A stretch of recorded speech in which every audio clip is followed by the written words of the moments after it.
Welcome to another episode of Man vs. Marriage, the podcast.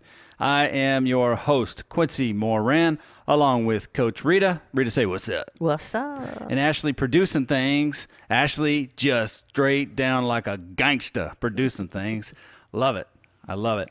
So Rita, wow, hard conversations, last episode. Yes. And for those of you who are jumping in, welcome to episode 5, where we're going to talk about the art of asking questions. Kind of goes like hand in hand with hard conversations. And, a couple things the last episode that I really appreciated about you. One is I have the propensity to be intense all the time, just very intense. And I appreciate that you were like, hey, look, every conversation doesn't have to be hard. You can have some fun ones too. Mm-hmm. So thank you guys, for listening, and thank you, Rita, for kind of clarifying that it doesn't have to be intense all the time. You got to enjoy life. You got to have some fun conversations too. And then just looking at that reminder that hard conversations is like, it's something that's learned. It's not something that's built in, and it's a part of your relationship that you have got to cultivate. And the way you do that is like learning what questions to ask, learning how to hear. So like we were telling you before, these episodes kind of build on one another. Right. And before I turn it over, Rita, hey, look, dudes, listening to the podcast, I just want to say thank you. I mean, it's a major leap of faith that you're here, that you're listening, and that you're putting some time and attention into developing yourself and your marriage and your relationships. I just want to tell you, you rock, and I'm glad you're here. So that's enough from me. Okay, let's go ahead and get started with Rita. You could talk a little bit about the art of asking questions, because you are the Jedi Master. You're the Yoda of asking questions. And then maybe if we have time, I'll get into an example that happened over the past couple days with Jeannie and I. Okay, that sounds good. I just want to, it really does flow with our last episode that we did with hard conversations.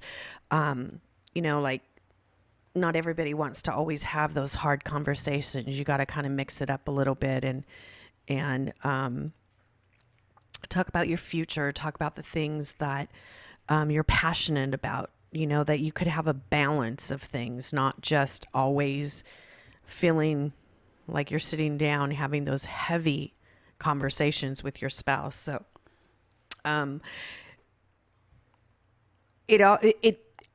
this episode is the art of asking questions. So it truly is an art. You really do have to learn how to do this. When you're in those hard conversations, knowing how to ask questions is really important. And I think this episode is going to help you in those moments that you can switch those conversations that you want to come into it really trying to figure out what is really going on in your marriage. Yeah. And sometimes we don't always know how to ask that.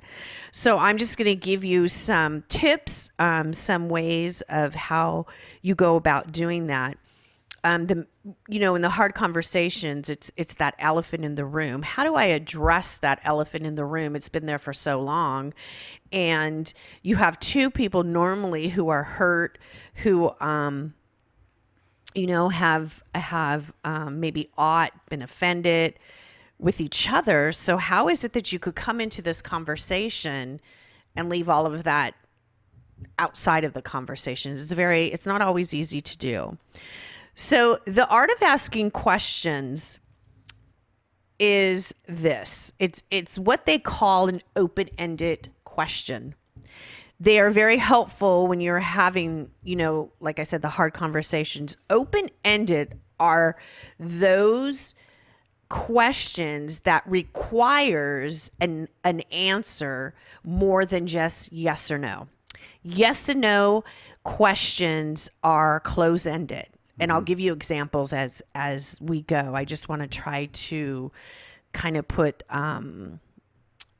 just some information out there first of what does that look like? What does that look like? You're telling me an open-ended question. What does that look like?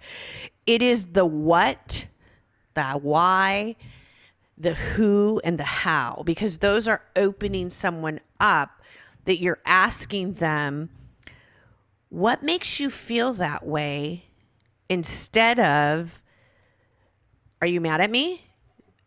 I mean, that's two totally different examples of when you hear someone say to you, what made you feel that way in this, whatever it is that, the situation is. Why are you upset? Instead of, do you want to talk? Yeah. You could tell the difference if I say, are you mad at me? Yeah. Okay, that ends the conversation. There is no conversation after that. So when you ask somebody the why, the what, the who, the how, that stops that person and really gives them the ability, or gives them the opportunity, I should say, to answer that question. So what made you feel that way? Why are you upset? What is bothering you? What can I do to change the way that made you feel? Big question. True. Why do you think it affected you that way? How can I help you? What do you mean? What do you need from me? That's a huge open question. What do you need from me? You know what, Rita? If I can interject just Sure. for a minute. I'll tell you the place where I got the most practice at this before I really started practicing on my wife, if you will. And that was with myself. Yes. I started practicing these questions on myself, because I would notice that there would be like buzzwords that she would say or something.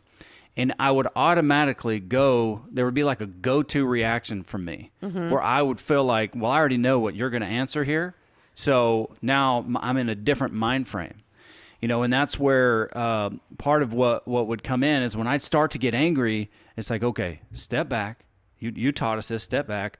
Why am I feeling this way? Right. And for us guys, feelings are, that's a conversation that's not really, we don't really breach. We don't bring it out. Right. Because we're not supposed to have feelings, we're men. But I think just as a note, as a personal note, guys, if you're willing, to challenge yourself and start to ask, why in the world am I so upset when she's saying this? Right. Why am I so mad? What's the root of this situation? I think it'll help you become a better listener when your wife is talking. And then when she says something, you can ask a why question. Not like imposing on her, right, or not like interrogating her, but just giving her a safe place to answer. And maybe she doesn't even know. That is very, very true, because sometimes when you ask these kind of questions, and this is something that you're trying new, and your wife or your husband, depending on who's doing this, might look at you like, what the heck is wrong with, like, where did this come from? Yeah. Because you're trying something different than most of us have, those closed questions where it's just basically, it's just yes or no. Like, yes or no, let's just get to the point. Are you mad at me? Yes. All right. So we both go our ways and we're mad at each other and we don't talk to each other for a couple days, and then we come back and we really don't talk about what happened or what needs to really be talked about.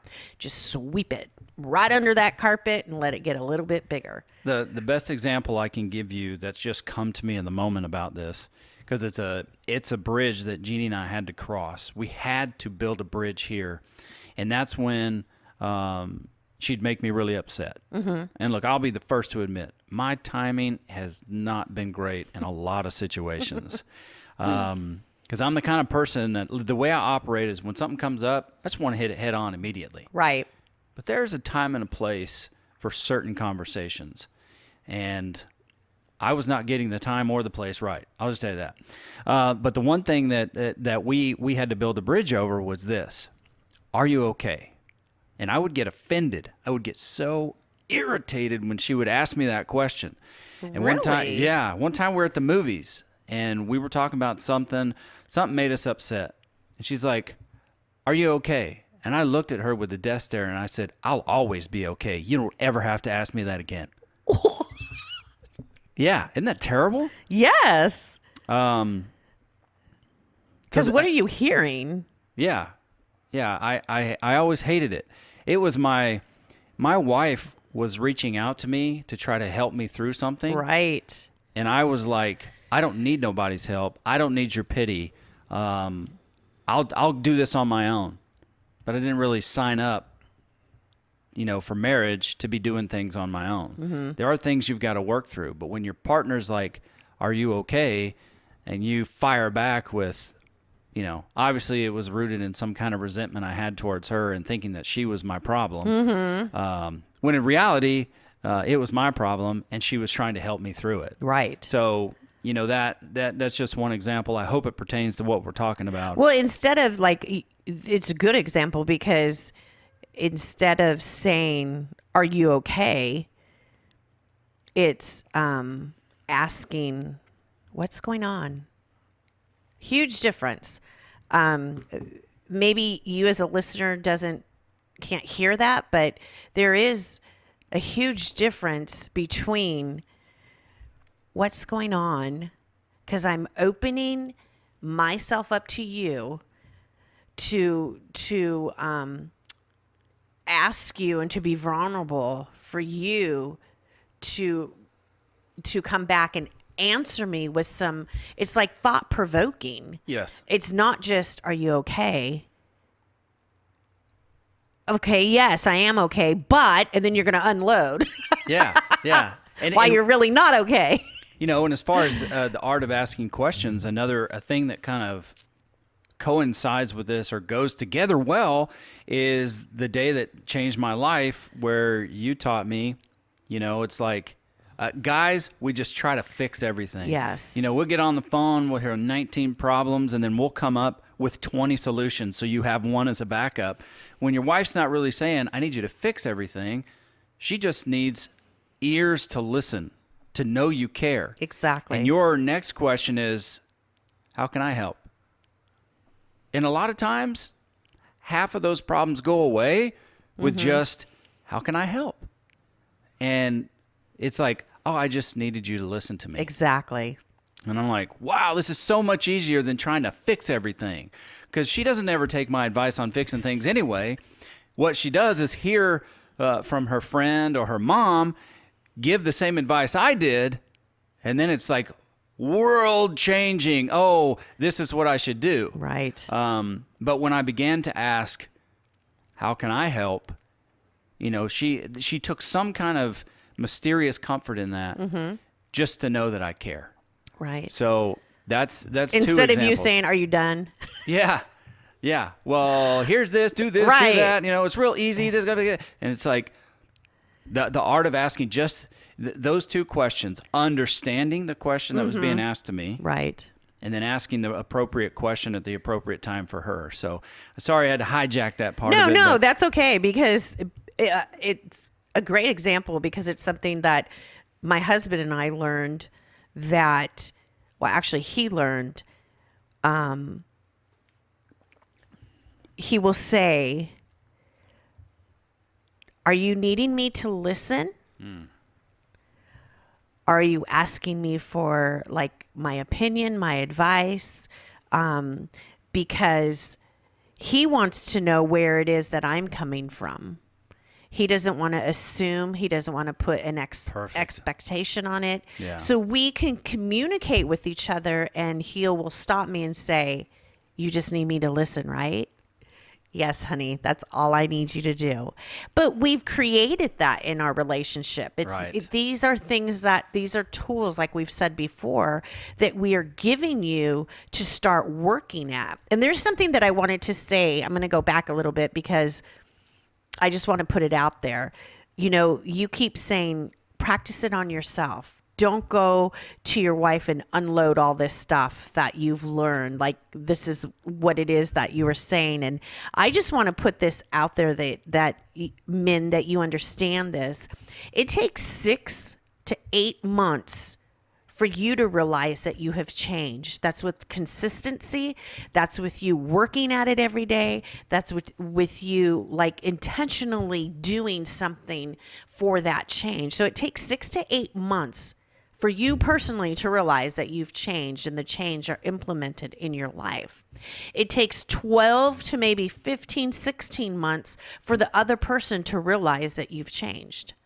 So we're talking, there's a time frame here that you're looking at, that just because you have the art of asking questions in a conversation is not going to prove to your spouse that you have changed overnight. That's right. And as we say in the sports world, you got to do work.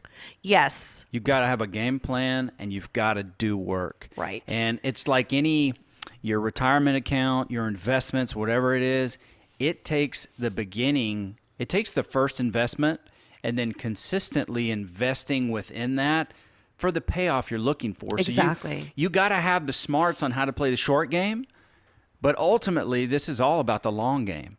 So no matter where you are in your marriage, let's say you've been married for 40 years. Well, congratulations to you. Right. Because that's a major accomplishment. Yes. Being married 2 years, 1 year, major accomplishment. There's a lot of folks out there that just, call it quits. But get in your mind that wherever you are now, if you're starting at, I have a great marriage and I want it to be amazing, or I have a good marriage, or I have a crappy marriage and I just want to get to good. I just want to get to okay. Right. Have the long game in mind and have a lot of patience with yourself, have a lot of patience with your wife, your kids. The people that go out and start protesting or proclaiming, I've changed. Look at me, I've changed. They hadn't changed yet. Right. You hadn't started. And if you hear me and my verbiage and how I'm talking, and it sounds like I'm coming down on you, I'm really talking to me. I'm talking to me and how I understand. So I hope you can kind of catch the heart of where I am. I'm not necessarily, saying that you don't know these things, so you're a dope. I'm saying I'm a dope. And it took me a long time to learn and to cultivate this relationship with my wife. But in the grand scheme of things, 3 or 4 years goes by so fast that you'll be surprised at the investment, how it's paying off. And when it starts paying off, it starts paying those dividends. Ooh, game changer. Right. Game changer. Right. And I believe that men, you have to look at yourself as a farmer. I don't know if I said this before. You have to look at yourself as a farmer, and you're sowing seed into your marriage. So if you are wanting that great seed to produce, you're going to have to plant some seed there. You're going to have to tend it. You're going to have to water it. You're going to have to look after it. You're going to have to protect it. It's looking at it in that sense of what is it that I want to produce in my marriage, and that's the seed that you sow. And so many times, we say, our marriage sucks. Well, what seeds, what words have you been speaking into that? Because I'm a firm believer, you'll run into the words that you speak, positive or negative, you're going to run into them. Yeah, you will. Because you have the amount of power there is in words is unbelievable. But getting back to the art of asking questions, I just want the listener to understand that there is never a right or wrong answer. If you are asking your spouse an open-ended question as far as, what do you need from me? That is, you're looking into this person to see what it is they're feeling, what it is that they're needing from you, how it is that you could understand where they're coming from. In asking these questions, you are listening very intently to what it is that they are saying to you that can lead you into the next question. As far as what do you need from me? If they explain, well, I need this from you. I need this from you. So how can I help you in that? What, it's like, what can I do to make you feel like you're appreciated? It's leading into more and more depth of who that person is in front of you, and them feeling like what they have to say is important. Yeah. And you're taking note to it because you're leading into a next question, to lead it into a next question. And what that does is it opens up that person to say, I have permission to be me in how it is that I feel, in what it is that I'm saying, and you're taking it to heart. Yes. Because you're just not giving them this closed question is, well, like, is this my fault? What did I do?